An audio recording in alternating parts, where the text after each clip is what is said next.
Michael Moore has been an outspoken opponent to the neoliberal class. He's been a strong surrogate for Bernie Sanders on the campaign trail during the 2020 campaign and during the 2016 campaign. Michael Moore has been a supporter of Bernie for many years. Back when Bernie ran in Vermont for when he was running for mayor.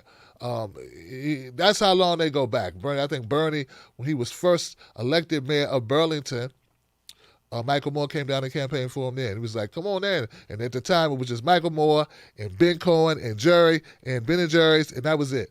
And Michael Moore had just started his career, and he came down. And they've been friends ever since. So Michael Moore, many of you know that he put out an amazing podcast, guys, and we'll get to that in a second.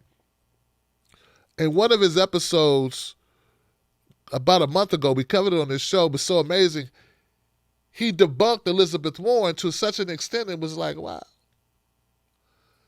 This brother really went to the mat for Bernie Sanders and really exposed a lot of issues around Elizabeth Warren to a different audience. These are issues that we talk about much in independent media.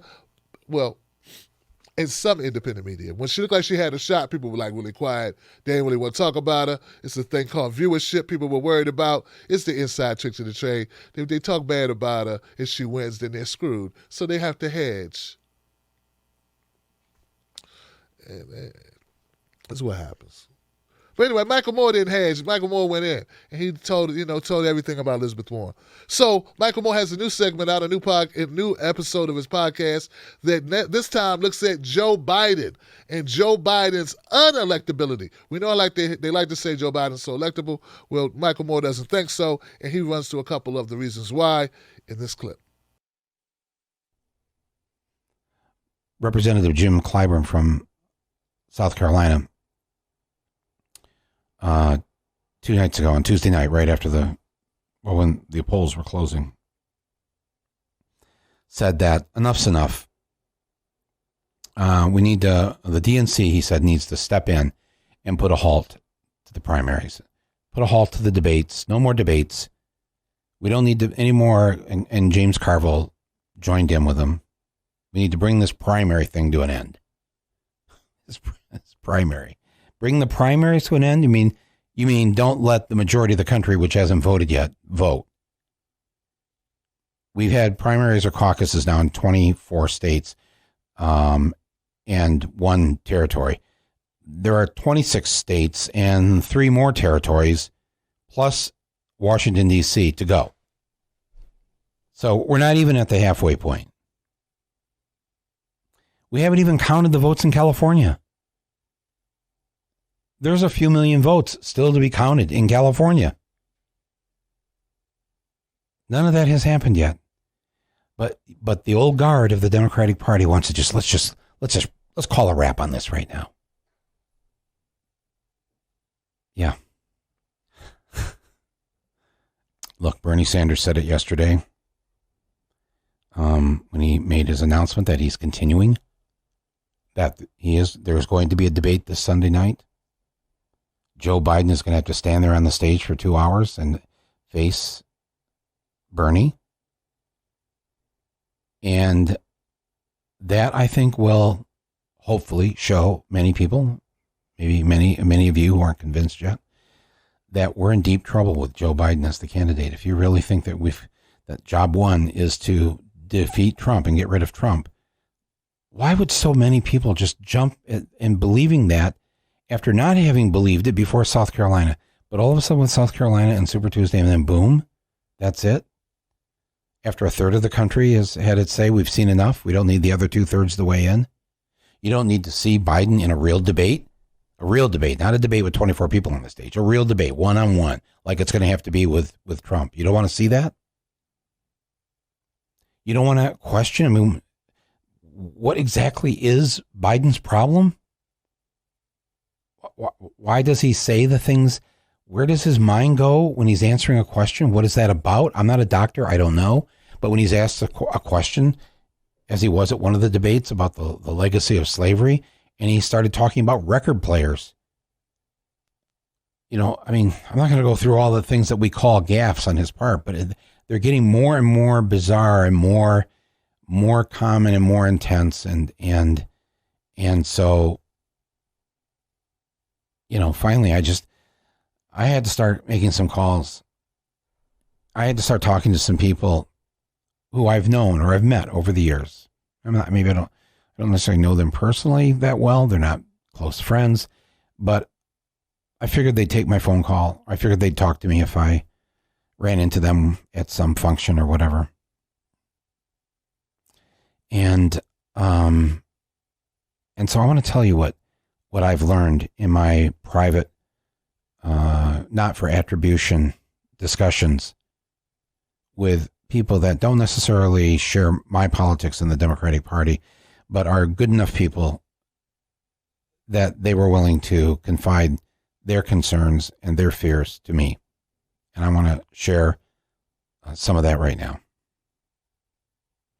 Over these past 10 days, there is not one longtime Democrat, well-known Democrat, party functionary that I've spoken to that has not, off the record, admitted to me that there is a problem with Joe Biden.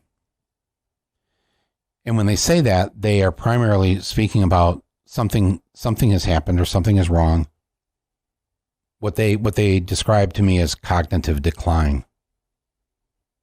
I mean, I guess there's many ways to describe it. We all know it because we all have parents or grandparents or great-grandparents. We've all seen it. It starts to worry us. It starts to concern us, but it's not all the time. And so it looks like, things are still okay. And we're decent people, and we want our elders to live a long life and a happy life and have access to everything in life that they should have, and they shouldn't be denied it simply because they've gotten old. So it's why I think it's difficult for some people to discuss this, but we're talking about the fate of the country at this moment here. That's all I'm talking about. We're talking about beating down Donald Trump, not Donald Trump crushing our candidate. And every person I have spoken to in these 10 days has agreed that there's a problem. Some of them have even gone so far as to describe to me the measures that they know from speaking to the Biden campaign or people close to the campaign. Measures are being taken. I keep being told this. Measures, don't worry, measures are being... What do you mean by measures? What measures can you do? Somebody is in decline. They're in decline. I mean, I don't know of a way to reverse that, but what are you saying? And then they start to describe to me things like, well, first of all, we're suggesting that he name his vice presidential nominee now or very soon. Tell the public who he's chosen. Tell her name. It'll be a woman, but it's going to be a very smart woman, a younger woman, a capable brainiac woman, somebody that when people, if he does mess up between now and the convention or now and the election, and it's enough for people to rationalize or say to themselves, it's okay. Look who's the VP. If this goes further, it gets worse or whatever. Look at the VP. Oh my God, she's incredible. I said, wow, there's a cynical tone to what you're describing to me when you say, yeah, let's just go pick a brainiac woman off the shelf here and use her, as a prop? No, Mike. No. I mean, no, she'll be real. And if she has to take over, she'll do a great job. It'll be somebody you like. Yeah, but we need the top of the ticket in great shape, mentally especially. Well, your guy had a heart attack. Yeah, he had a heart attack. Guys have heart attacks, especially as they get older. It's not uncommon. He had stents put in. Millions of people have stents put in. While they were in there, they cleaned out his arteries. The guy is like at full shape. He released his records. When we want more records. I mean, when we think records, we're thinking we're watching Marcus Welby or whatever, the doctors or something with large file folders of records. He released 3 very detailed letters from a medical doctor and from 2 cardiologists. And you can read. Nobody's taking the time to read it. It's online. You can read it. Blood pressure, 100/50.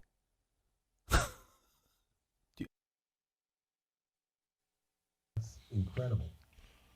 All right, guys. Now, this is a great podcast, guys. The Rumble Podcast, Michael Moore. You can find it on Stitcher.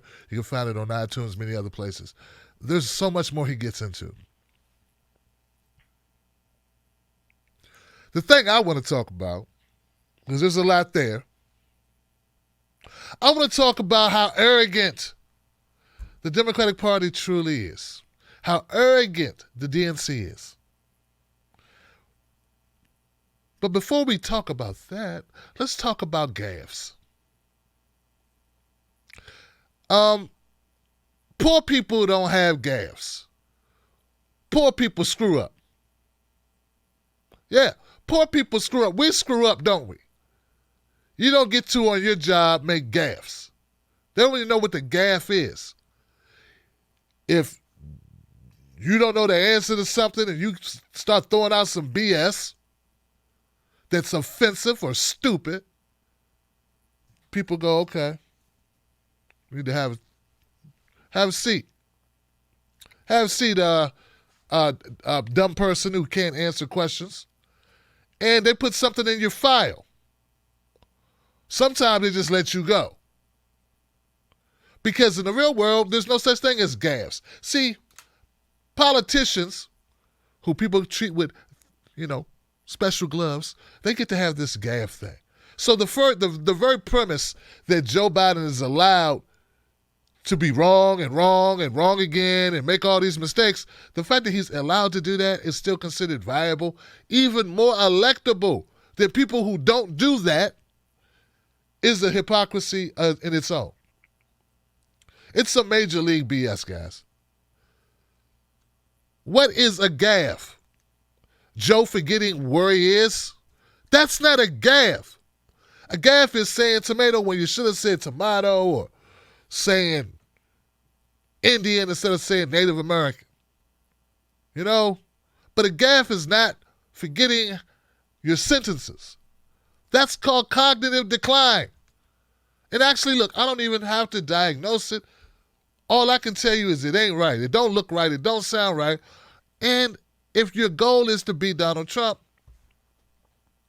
who doesn't show the same signs, it's not like we're putting 2 people in there, they both declined. And why we have, look, who wants to have that battle over who's the less ready to call it a day? Talk about voting for the lesser of 2 evils, man. This is ridiculous. So I just want to make that statement. I just want people to think about what the hell is a gaffe and why is Joe Biden be allowed to make them, whatever this is called. You don't get to have gaffes. A gaffe will get your ass separated from your wife or your husband. Yeah, a gaffe. Why did I find a pair of panties under my couch? Oh, it's a gaffe. Okay. What you doing, baby? Packing up your shit. Why you packing up my clothes? Because you can take your gaffe.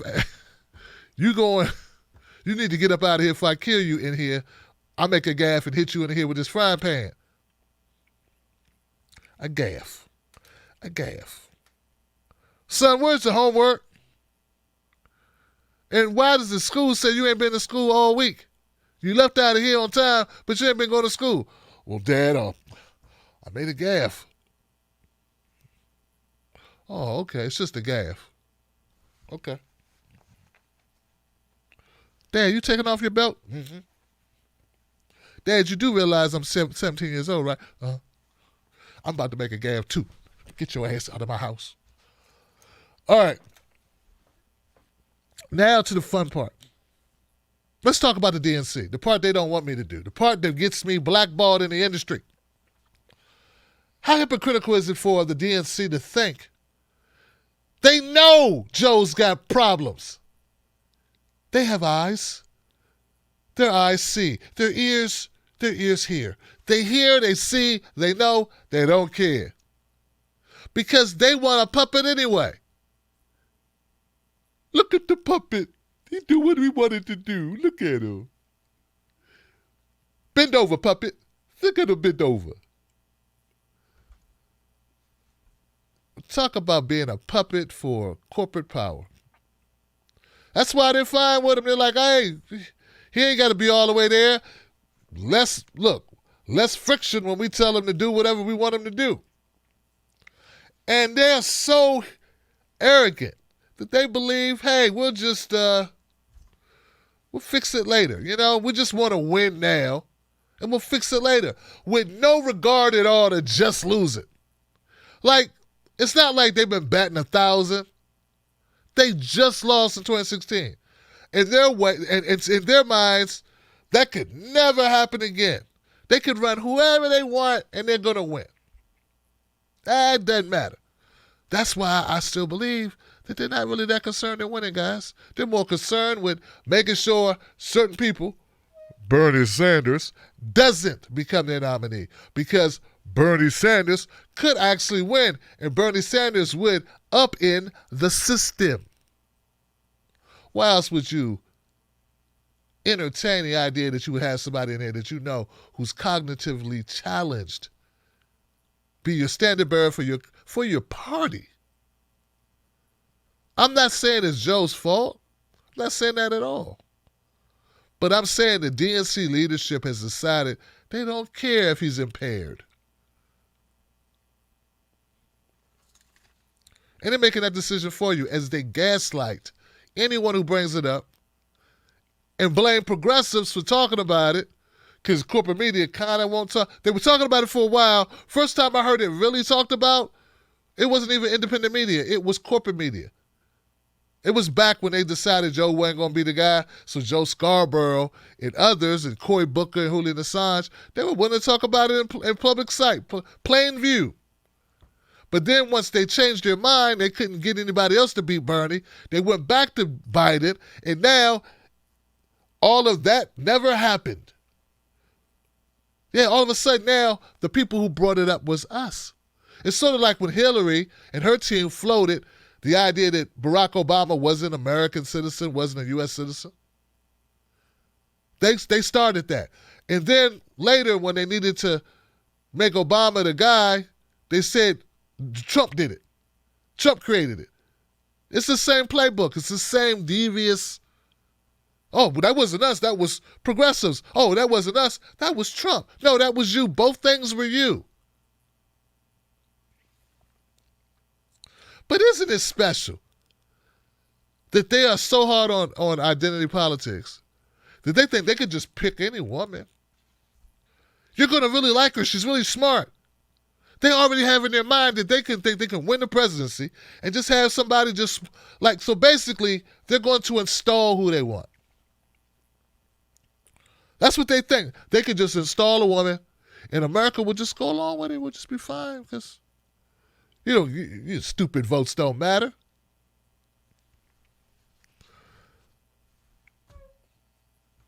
I wonder what woman they would be talking about. I wonder if they're talking about Elizabeth Warren. Oh, golly gee, Tim Black. When I was running for the presidency, I heard you say a lot of mean things. They weren't really mean, but they were funny, but they weren't complimentary of my campaign. But now you understand, if Biden wins, it's a strong possibility I'll be your president.